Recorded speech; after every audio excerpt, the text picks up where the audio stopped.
Now let me deal with Elvis Presley Muhammad. Elvis Presley took something black and tried to make it white. Now Presley Muhammad took something white and tried to make it black, so I couldn't have come up with a better nickname. Elijah Muhammad said that Prophet Muhammad was a white man. Now Presley Muhammad said the opposite, so who is wrong, Elijah Muhammad or Presley Muhammad? Ishmael is said to be the ancestor of Arab people. Ishmael's father is Abraham, who lived around 2000 BC if he existed. So how could our people say Allahu Akbar before they said Osar, as he claimed, since there was no Arabs yet prior to 2000 BC? Now, Arabs were allegedly black then, but on the video entitled Black Power and Muslim Conquest, Part 2, Minute 3, he shows a picture of an Arabized Negro with a heading saying, the Black Afro-Arab Warrior. Why the need to put Afro-Arab? Plus, check this, out of all the races and ethnic groups, if you prefer, it's only the American Arabized Negroes who claim that Arabs were black. They are the only ones who claim that the present group of Caucasians used to be black. They don't even do that for the Asians, even though they claim to be Afro-Asiatics, just like a lame Moore is trying to do. One of the lamest dude ever, and I have mercy on his soul because he is irrelevant. Presley Muhammad shows a picture that is recent to talk about ancient history. Once again, he never shows anything dating from the time period he is talking about. Now, in the same video I mentioned, Elvis Presley Muhammad said that he won't make any apology for the Muslim conquest. Now, that's self-explanatory. But he also talks about white Arabs. Gaddafi is one of them, and he disrespected our people in Sudan, saying that what's happening over there is, I quote, a quarrel over a camel, and that the population want the quote-unquote conflict to continue so that they can receive international help. Like I said, will Wesley Muhammad condemn Gaddafi for saying that? Presley knows damn well not to talk about his white Arab master because, as I've shown, Gaddafi gave millions of dollars to the NOY. Wesley Muhammad said also, I quote, throw Kemet in the garbage can, throw Ma'at in the trash can, and throw Amen-Ra, the slave-making god, away, allegedly because of slavery in Kemet. Now, first of all, in Ma'at, there is no mention of slavery. But in the Quran, slavery is allowed, and I showed and proved that. So he should have kept his mouth shut, because in this case, he should say, throw Arabia in the trash can, throw the Quran in the trash can, and throw the slave-making god Allah away. Second, I would like him to set us up any instance where Amun-Ra is said to approve or allow slavery. Plus, he shows an excerpt of a letter of General Jehuti to Thutmose II, but he doesn't give the source. I am intrigued because first he talks about captives, then slaves. So I would like to see the original. Furthermore, he talks about our ancestors securing the town of Jaffa in Syria, therefore conquering Caucasians, to be more specific, Asians, Arabs, or what people call Semites. And the same dude who said minutes before that he don't make no apology for the Muslim conquest, and his whites conquering blacks, is now saying that we should throw Ma'at in the trash can because of blacks conquering whites. If that is not the slave mentality, then what is it? Why are you so concerned about white people? Probably because they are your God. For example, Far Muhammad.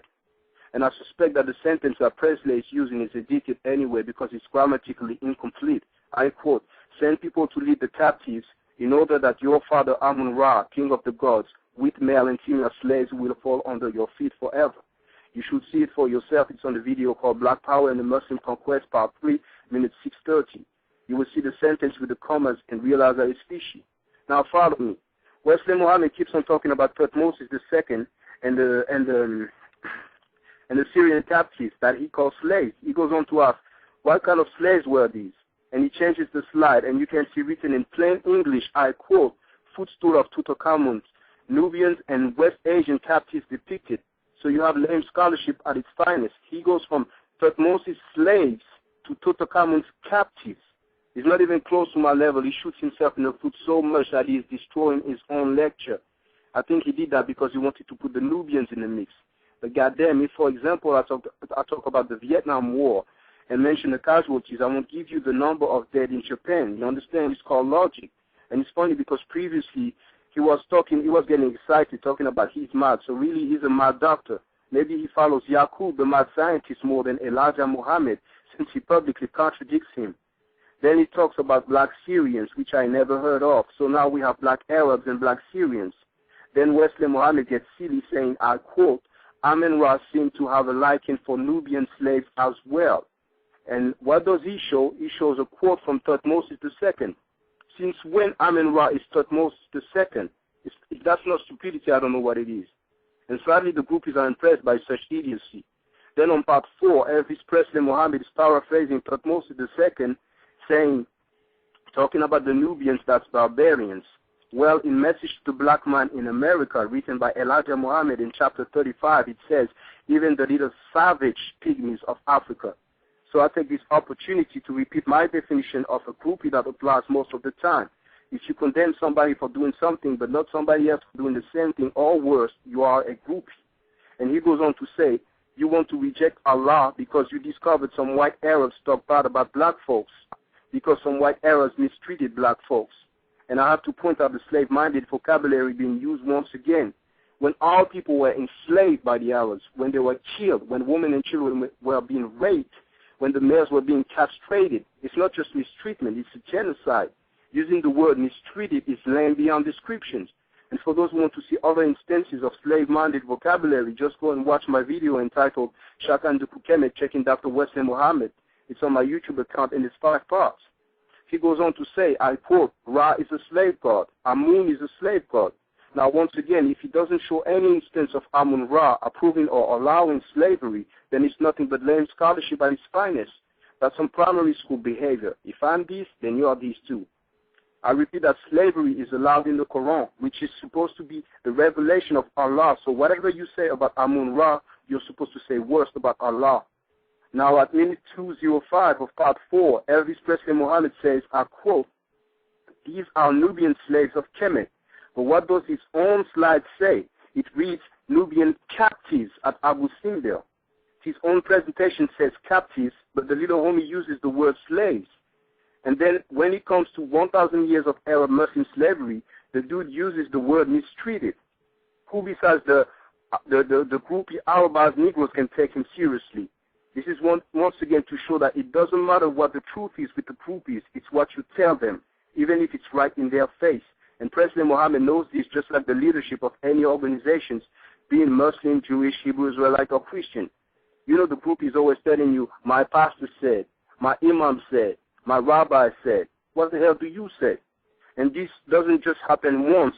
Still on part 4, minute 236, Presley Muhammad says, here you have Nubian slaves, but his slide says Nubian prisoners this time.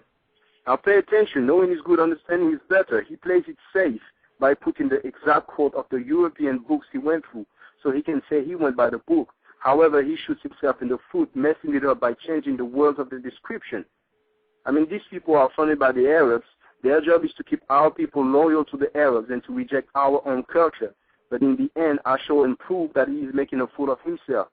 And later he says, we read a little passage about Muslims, then we get all sensitive. Once again, I show and prove the slave-minded vocabulary. What Presley Muhammad calls little passage is in fact over 1,000 years of slavery that is still going on today. So far I show that Wesley Muhammad, without a doubt, he is willingly lying to our people. So shame on him. You know, on the screen it says prisoners, and the dude says slave. It's like showing a picture of a mule and saying it's a horse. Better yet, showing the picture of a rat and saying it's a dog, as lame as hell. And let me tell you something, in assuming that there was slavery elsewhere, first you tell us how long it lasted and how many casualties it caused. Then you do the same with the Arab Muslim slave trade. Now we know that it lasted 1,000 years straight. As for the casualties, it surely goes by the millions, but I let you bring numbers up. Now the point I want to make is that if the Arab Muslim slave trade lasted longer and caused more casualties than another trade, will somebody with common sense admit that it was worse? As a matter of fact, the time period should be sufficient to make such a conclusion. Because like I said, we have plenty of punk cowards, YouTube revolutionaries, the same names who don't have no knowledge, who don't teach nothing, who take their camera asking questions to other names, now trying to equate some alleged slavery in Kemet with the Arab Muslim sub-Saharan slave trade. I'm telling you, as a people, we have become insane. And I would like to state something for the record. I heard through the grapevine that some people ask for $1,500 to $2,000 to speak, and no one goes to these people talking smart. Fair enough. But I have several opportunist brothers and sisters who have sent me disrespectful messages just because these punks refuse to donate $1. Now, I understand that it's a status thing. Okay. But beside the status, there should be a matching behavior. And personally, when our ancestors, our culture, and history is not only being attacked, but slandered, then you should do something about it. And I stood up to the plate still, even though I'm not supported like these other people are. And I must admit that going through his videos was some kind of intellectual torture. And I know that Wesley Muhammad is scared right now because he got served like he never expected. I'm sure he won't address my video checking him because, for instance, he will have to explain him worshiping a white man, then him contradicting his own teacher, then him having a prophet who had sex with a 9-year-old girl, then him not having a single archaeological document for Muhammad during his lifetime. That would be career suicide. He got damaged enough, and I'm not surprised now that his team is talking about doing mixtapes. But anyway, I'm done, Mr. Ellipsis, and let's chill now. You know, any questions? Oh, man, you blew it up, man. Yeah, I too, man. It was about time, man, because... Thank you for that.